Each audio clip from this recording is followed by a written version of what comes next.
Okay ना हो गया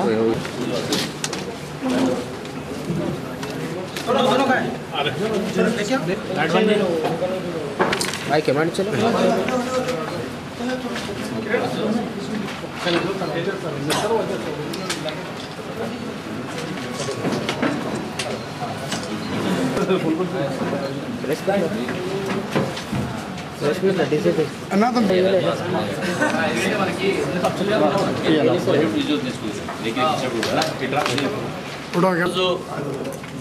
ఈజో task force inspector Mohan Kumar, Golconda law and order police inspector Fayaz ఇద్దరి జాయింట్ ఆపరేషన్లో గోల్కొండలో నుండి 7 టూమ్స్ దగ్గర ఉన్నటువంటి దక్కన్ పార్క్ దగ్గర ఒక 5 వ్యక్తులు అనుమానితులుగా ఉంటున్న సందర్భంలో స్పెసిఫిక్ ఇన్ఫర్మేషన్ మీద రైడ్ చేయడం జరిగింది.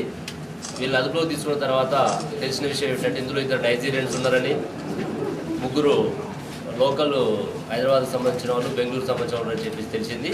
వీళ్ళ వివరాల్లోకి వెళ్ళినట్లయితే ఈ సోలా నైజీరియన్స్ ఇద్దరు కూడా, ఒక అతను సోలా, సెకండ్ పర్సన్ ఒమిడిజీ ఈడీ, వీళ్ళిద్దరు నైజీరియన్స్ అని తెలిసింది. వీళ్ళు 2014 నుంచి బిజినెస్ వీసా మీద ఇండియాకి వచ్చి గోవా, హైదరాబాద్ ప్రాంతాల్లో సంచరిస్తూ ఈ డ్రగ్స్ వ్యాపారం చేస్తున్నట్టుగా తెలిసింది. మిగతా 3 కూడా ఇందులో బీటెక్ స్టూడెంట్, 3rd ఇయర్ చదువుతున్న బీటెక్ స్టూడెంట్ రవితేజ ఈ నైజీరియన్స్ ఈ సేల్ చేసే డ్రగ్స్ అమ్మితే అనుమానం వస్తున్నటువంటి నేపథ్యంలో ఈ రవితేజని పరిచయం చేసుకొని అతనికి తెలిసినటువంటి కస్టమర్స్ ద్వారా ఈ సేల్ చేయడం జరుగుతుంది.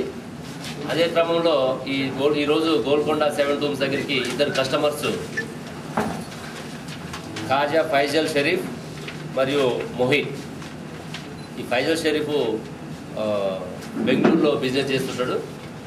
ఇద్దరు కూడా ఈ డ్రగ్స్కి బానిసై ఈ కొనుక్కోవడానికి రావడం జరిగింది. గతంలో రవితేజతో పరిచయం ఉండటము, ఈ మొహిత్ వీళ్ళిద్దరు కూడా ఒక హోండా సిటీ కారులో ఈ 7 టూమ్స్ దగ్గర రావడము, అదే టైంలో వాళ్ళు ఫోన్లలో మాట్లాడుకొని 2 నైజీరియన్స్ మరియు రవితేజ 3 కూడా ఈ బైక్ మీద రావడం, వచ్చిన తర్వాత కొంత సేల్ చేయడం జరిగింది. వీళ్ళ దగ్గర ఉన్నటువంటి ఒక 10 ఫోన్లు, ఈ బైకు, హోండా సిటీ కారు, తర్వాత టోటల్గా 65 గ్రామ్స్ కొకైన్ని మనం సీజ్ చేయడం జరిగింది. వీళ్ళు విచారించినప్పుడు తెలిసింది ఏంటంటే వీళ్ళు గోవా నుంచి తక్కువ రేట్లలో 1 గ్రాము 1000, 1500, 2000 లాగా అక్కడ కొనుక్కొని వచ్చి ఇక్కడ ఉన్నటువంటి కస్టమర్స్కి ఈ అమ్మాలనే ప్రయత్నం చేయడం, ఆ ప్రయత్నంలో కొంత అమ్మడం కూడా జరిగింది. ఇందులో విచిత్రమైన విషయం ఏంటంటే ఈ సోలా ఎవరైతే ఉన్నారో 2014లో 2015లో 2 సార్లు కూడా ఈ డ్రగ్స్ కేసులో అరెస్ట్ కావడం జరిగింది. 2015లో జూబ్లీ పోలీస్ స్టేషన్ నుంచి పీడీ యాక్ట్లో కూడా పోవడం జరిగింది. ఈ పీడీ యాక్ట్ నుంచి పోయి 1 ఇయర్ జైల్లో ఉండి వచ్చిన తర్వాత మళ్ళీ ఇదే వ్యాపారం స్టార్ట్ చేయడం జరిగింది.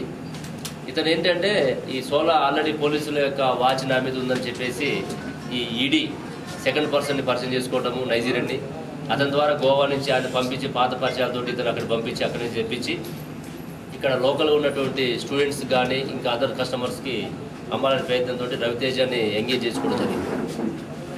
ఈ విధంగా వీళ్ళు ఈ 2 డ్రగ్ పెడ్లర్స్ నైజీరియన్స్, ఒక అతను డ్రగ్ డిస్ట్రిబ్యూటర్ రవితేజ, మిగతా 2 కూడా కస్టమర్స్.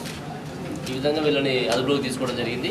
ఈరోజు వీళ్ళని కోర్టులో ప్రొడ్యూస్ చేసి జ్యుడిషియల్ రిమాండ్కి పంపించడం జరుగుతుంది. మరొకసారి ఇతని మీద కూడా ఈ సోలా మీద మరొకసారి పీడీ యాక్ట్ ప్రపోజల్స్ కూడా పంపించడం జరుగుతుంది.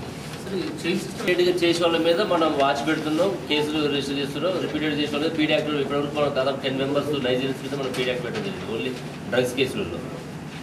అట్లా ఎవరైతే రిపీటెడ్ చేస్తున్నారో వాళ్ళ మీద మనం పోలీస్ వాచ్ ఉంటుంది, వాళ్ళ మీద మనము కేసులు కూడా బుక్ చేస్తున్నాం. ఇనిషియల్గా 1 కేసు ఉన్నప్పుడు మనము పీడీ యాక్ట్ పెట్టే పరిస్థితి ఉండదు కాబట్టి రిపీటెడ్ చేసే వాళ్ళ మీద మనం రికార్డ్ బిల్డప్ చేసి వాళ్ళ నెట్వర్క్ని మనం బ్రేక్ చేయడానికి ప్రయత్నం చేస్తున్నాం. వీళ్ళు గోవాలో, ముంబైలో, ఢిల్లీలలో వీళ్ళు బిజినెస్ వీసాలు వస్తున్నారు కాబట్టి వాళ్ళకి పోయే దాంట్లో మనం అడ్డుకోవడానికి వీల్లేదు కాబట్టి వాళ్ళకు ఉన్నటువంటి ఈ మన కండిషన్స్ బట్టి ఏదైతే ఇల్లీగల్ యాక్టివిటీస్కి డ్రగ్ ఈ పెడ్లింగ్కి ఎవరైతే ఇన్వాల్వ్ అవుతున్నారో ఇల్లీగల్ యాక్టివిటీస్ వాళ్ళ మీద మనము యాక్షన్ తీసుకుంటున్నాం. తర్వాత మనము ఎఫ్ఆర్ఆర్ఓకి మన ఇమిగ్రేషన్ అథారిటీస్ కూడా ఇన్ఫర్మేషన్ పాస్ ఆన్ చేస్తున్నాం. జనరల్గా వీళ్ళు పరిచయాలు పెంచుకోవడము వాళ్ళకి అమ్మడం జరుగుతుంది. గ్రాము సుమారుగా 5,000 నుంచి 6,000 తీసుకొని వాళ్ళకి ఇస్తున్నారు. తప్పుడు ఆల్రెడీ మేము మన ఎఫ్ఆర్ఆర్ అవుతుంది ఇమిగ్రేషన్ అథారిటీస్ తోటి మీటింగ్ కూడా పెట్టి షెల్టర్ యాక్చువల్గా ఫారెన్ నేషనల్స్ ఎవరైనా సరే షెల్టర్ ఉన్నప్పుడు కంపల్సరీగా ఇమిగ్రేషన్ అథారిటీ వాళ్ళు ఇన్ఫర్మేషన్ ఇవ్వాలి. వాళ్ళు కూడా కొంతమంది అవేర్నెస్ లేక కూడా కొంత ఇవ్వట్లేదు కాబట్టి ఆ అవేర్నెస్ క్యాంప్స్ కూడా పెట్టింది.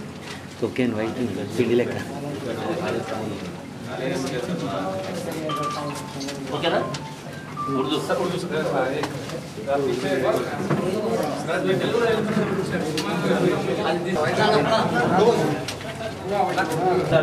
తెలుగు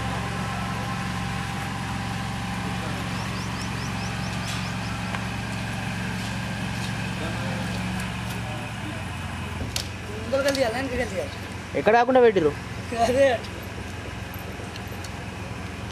నువ్వు ఏ బండి తీసుకున్నావే? రెండు తీసుకున్నావా?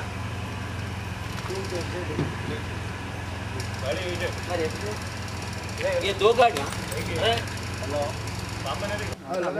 आ जाता है सुना 2 मिनट